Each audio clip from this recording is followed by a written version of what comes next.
안녕하세요. 닥쳐라 정치입니다. 어제 13일 열린 국회 본회의에서 검경 수사권 조정 법안이 통과가 되면서 국민들 입장에서 보면 아주 엄청난 변화가 예고되고 있어요.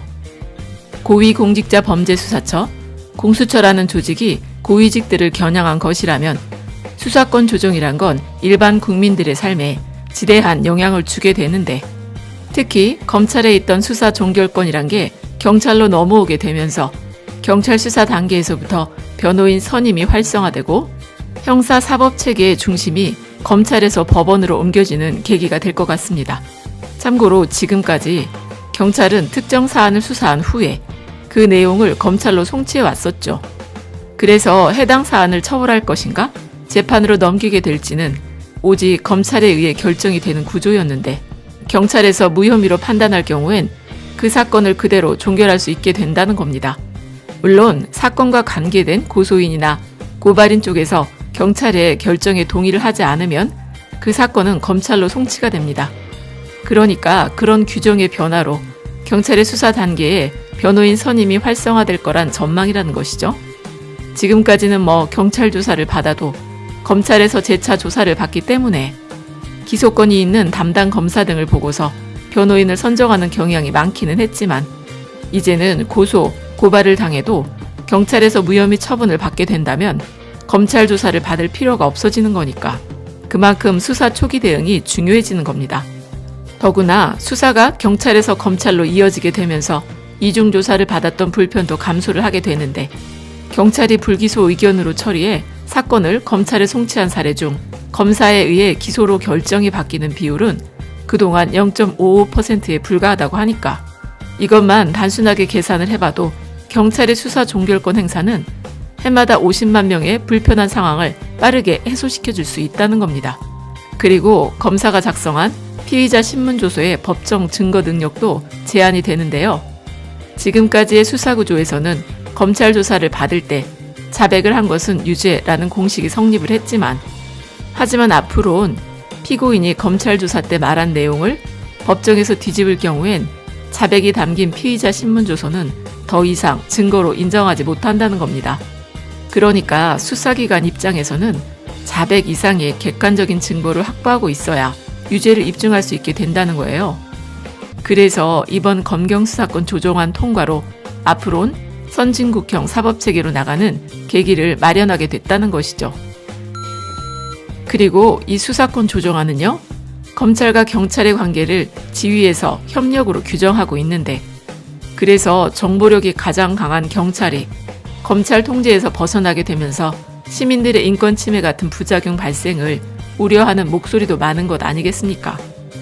더구나 경찰이 정권 관련 수사를 묵인하게 되거나 은폐할 가능성도 있다며 수사권 조정에 반대하는 소리도 있는데, 하지만 민주당 측에선 20대 국회 땐 시간상의 문제로 검찰개혁과 관련된 법안을 먼저 통과시키고 앞으로 21대 국회가 열리면 경찰개혁도 이뤄낸다고 하니까 경찰도 앞으로는 긴장해야 할 것 같다는 생각이 드네요. 그리고 문재인 대통령께서 오늘 아침에 신년 기자회견을 하시며 지난주에 있었던 검찰 고위급 간부 인사에 대해서 수사권은 검찰에 있지만 인사권은 장관과 대통령에게 있다. 아울러 인사 과정에서 추미애 법무부 장관의 의견 제시 요구에 응하지도 않고서 먼저 인사안을 제시해달라고 한 윤석열 검찰총장의 행동은 인사 프로세스에 역행하는 것이고, 과거에 그런 일이 있었다고 한다면 검찰총장은 초법적인 권한과 지위를 누린 것이라며 비판을 날리셨어요. 그리고 또 검찰 인사가 윤석열 총장의 손발을 자른 것 아니냐고 기자가 질문을 하니까 검찰의 수사권이 존중되어야 하듯이 법무부 장관과 대통령의 인사권도 존중되어야 한다.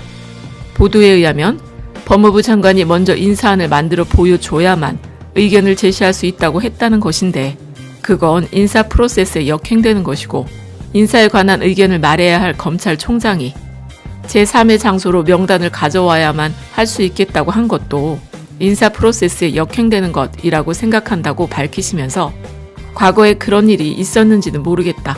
과거에 그런 일이 있었다면 그야말로 제가 말씀드린 초법적인 권한과 지위를 누린 것이다.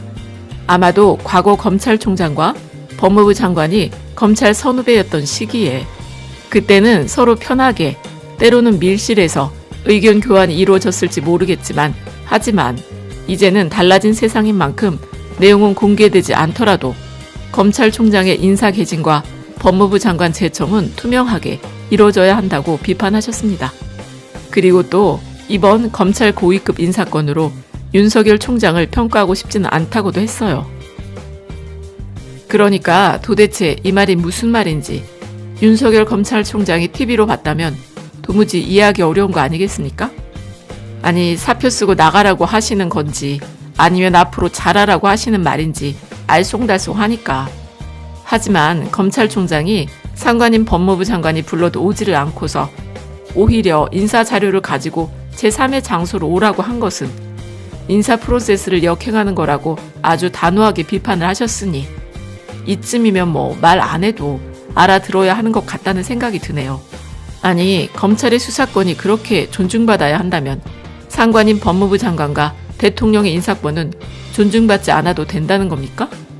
그러니까 문재인 대통령의 오늘 발언은 윤석열 총장을 평가하고 싶지는 않지만 어떤 사건에 대해 선택적으로 열심히 수사하고 또 어떤 사건은 제대로 수사하지 않으면 그것은 수사의 공정성에 의문을 가지게 하면서 결국엔 국민들에게 신뢰를 잃게 된다는 것이고 더구나 조국 장관에 대해서 미안하다, 마음의 짐이 된다는 말씀도 하셨으니까 곧 윤석열 청장은 수사의 공정성에서 신뢰를 잃었으니까 더구나 상관인 법무부 장관의 명령도 어겼으니까 스스로 판단해서 옷 벗고 나가달라는 것 같지만 그래도 윤석열 총장을 나쁘게 평가하고 싶지는 않다고 하시니 이건 뭐 사표를 내도 수리 안 해준다는 그런 말 같아요.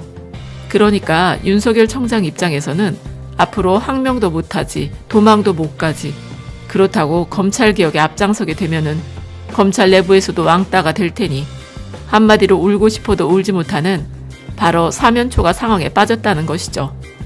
끝까지 들어주셔서 감사드리고 좋은 의견 댓글로 많이 남겨주세요. 고맙습니다.